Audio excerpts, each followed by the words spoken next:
যাদের নামে খুনের মামলা, যাদের নামে ধর্ষণের মামলা, এই মামলা আমরা সহযোগিতা করব না। আমার মনে পড়ে শেষ দিন একটি মেয়ে স্কুলে পড়ে, সে তখন মাইকে বলতেছিল তার অনুভূতির কথা, যে আমি স্কুলে যেতে পারতাম না, আমাকে বলতো ওই যে ডাকাতের মেয়ে আসছে। আমাদের পড়াশোনা বন্ধ হয়ে গিয়েছিল। এটাই ছিল এই জলদস্যুদের জীবনের মানে অভিশাপ মণ্ডিত জায়গাটিতে। আজকে তারা স্বাভাবিক জীবনে ফিরে আসছে। স্বাভাবিক জীবনে ফিরে এসে কেউ ব্যবসা করছে, কেউ বা দৈনন্দিন জীবনের কোনো একটা জীবিকায় তারা করছে। আমাদের র্যাব তো বটেই, আমাদের মাননীয় প্রধানমন্ত্রী সবসময় এদের নজর রাখছে। আমার একজন এখানে বললো একজন নাকি মেম্বার হিসাবে, আমরা আগে যারা সারেন্ডার করেছিল তার একজন মেম্বার হিসাবে প্রতিদ্বন্দ্বিতা করেছে।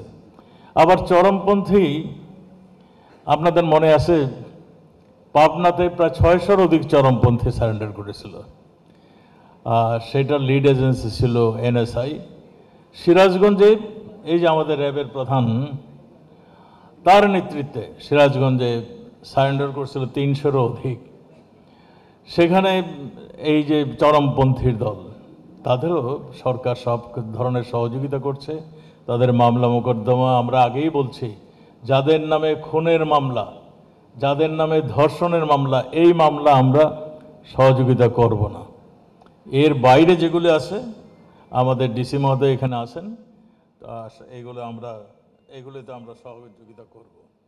আমি সঙ্গে সঙ্গে ঘোষণা করতে চাই, যারা ফিরে আসেন নাই কিংবা এই ধরনের চিন্তা ভাবনা করছেন আপনারা দস্যুতা করবেন কিংবা অন্য কিছু করবেন, তাহলে আপনাদের পরিণতি কি হবে সেটা মহান রাব্বুল আলামিন জানে। আমরা কাউকে ছাড় দেব না। আমরা 15 বছর পার হয়ে 16 বছরে পদার্পণ করছি। কন্টিনিউয়াসলি আমরা এখন গুড গভর্নেন্স তৈরি করার জন্য আমরা বদ্ধপরিকর। আমরা যে কোনো মূল্যে, আমরা সন্ত্রাস দমন, জঙ্গি দমন, যে কোনো মূল্যে আমরা এই অপরাধীদের আমরা দমন মানে কন্ট্রোলে আনব।